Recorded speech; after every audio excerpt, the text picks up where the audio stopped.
Hello, first graders. Mrs. A here for guidance.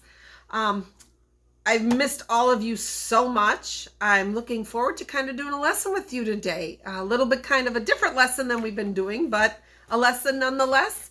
We have been talking about emotion management. That was a really long time ago since I've seen you. Not sure how many of you remembering that, which is totally okay. I'm going to give you a little reminder. Remember, emotion management means that we are responding to our uncomfortable feelings in a way that's okay. So if we're mad, we're not throwing things and hitting things. If we're sad, we're not going and hiding under a desk or in our closets. We're responding in ways that are socially okay to respond. That is what emotion management means. I'm going to read to you a book called Alexander and the Terrible, Horrible, No Good, Very Bad Day. Some of you may have already heard this book, which is totally okay. I've read this book probably 100 times. It's one of my favorites. And when I'm having a bad day, I go back to this book because it helps me remember some things about my emotion management as well. So I'll go ahead and start the book. I went to sleep with gum in my mouth, and now there's gum in my hair. And when I got out of bed this morning, I tripped on the skateboard, and by mistake, I dropped my sweater in the sink while the water was running. And I could tell it was going to be a terrible, horrible, no good, very bad day. At breakfast, Anthony found a Corvette Stingray car kit in his breakfast cereal box, and Nick found a junior undercover agent code ring in his breakfast cereal box. But in my breakfast cereal box, all I found was breakfast cereal. I think I'll move to Australia. In the carpool, Mrs. Gibson let Becky have a seat by the window. Audrey and Elliot got seats by the window too. I said I was being scrunched. I said I was being smushed. I said if I don't get a seat by the window, I'm going to be car sick. No one even answered. I could tell it was going to be a terrible, horrible, no good, very bad day.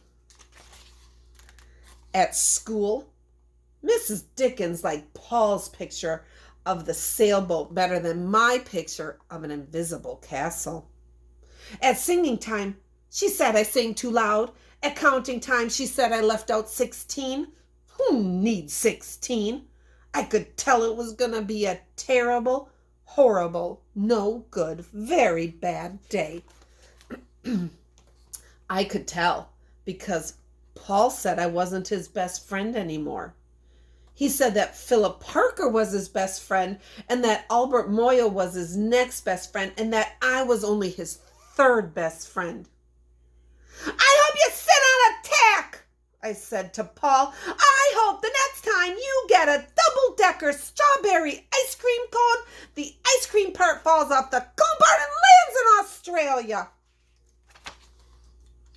There were 2 cupcakes in Philip Parker's lunch bag, and Albert got a Hershey bar with almonds, and Paul's mother gave him a piece of Jelly Roll with little coconut sprinkles on top. Guess whose mother forgot to put in dessert? It was a terrible, horrible, no good, very bad day. That's what it was, because after school, my mom took us all to the dentist and Dr. Fields found a cavity just in me. Come back next week and I'll fix it, said Dr. Fields. Next week, I said, I'm going to Australia. On the way downstairs, the elevator door closed on my foot. And while we were waiting for my mom to go get the car, Anthony made me fall where it was muddy. And when I was crying because of the mud, Nick called me a crybaby. And while I was punching Nick for saying I was a crybaby, my mom came back with the car and scolded me for being muddy and fighting. I'm having a terrible, horrible, no good, very bad day, I told everybody. No one even answered. So then we went to the shoe store to buy some sneakers. Anthony chose white ones with blue stripes. Nick chose red ones with white stripes. I chose blue ones with red stripes. But then the shoe man said, we're all sold out. They made me buy plain old white ones, but they can't make me wear them. When we picked up my dad at his office, he said I couldn't play with this copying machine, but I forgot. He also said to watch out for the books on his desk, and I was careful as could be, except for my elbow. He also said don't fool around with his phone, but I think I called Australia. My dad said please don't pick him up anymore. It was a terrible, horrible, no good, very bad day. There were lima beans for dinner, and I hate lima beans. There was kissing on TV, and I hate kissing.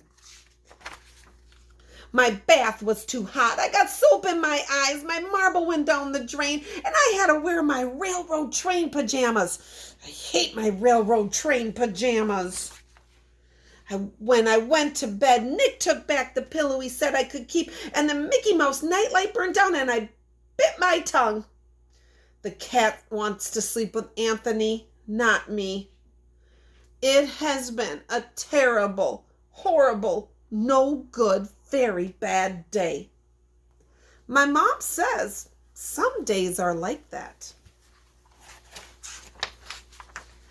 Even in Australia.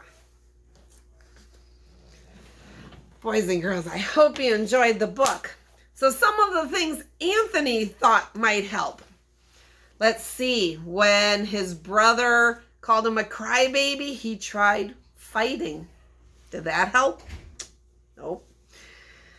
When he was upset with his friend for saying he was only the third best friend, he tried yelling, saying mean things. Did that help? Nope. And is running away to Australia going to help? Nope, because some days are like that, even in Australia. So fighting, yelling, saying mean things, running away does not help when we're having those big, strong feelings and feeling frustrated. So this is our practice time for what we can do. Some of you may remember that song that I put on prior to us not being in school about putting your hands on your tummy. Put your hands on your tummy. So we put our hands on our tummy. Say stop. Remember, we're telling ourselves to stop. We're telling ourselves, take a break, calm down. So we put our hands on our tummy. Say stop. Next one. Name your feeling. I feel so frustrated. And then we take a belly breath.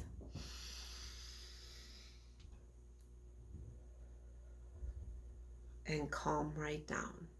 So boys and girls, right now what I want you to do is practice those belly breaths. You put your hand on your tummy so you can feel your tummy moving in and out as you're breathing in and out. In through the nose. And out through the mouth. Take some belly breaths. Keep practicing those belly breaths. I'll see you in a couple of weeks when I come back for our next guidance lessons. Take care, stay safe, and I miss you all.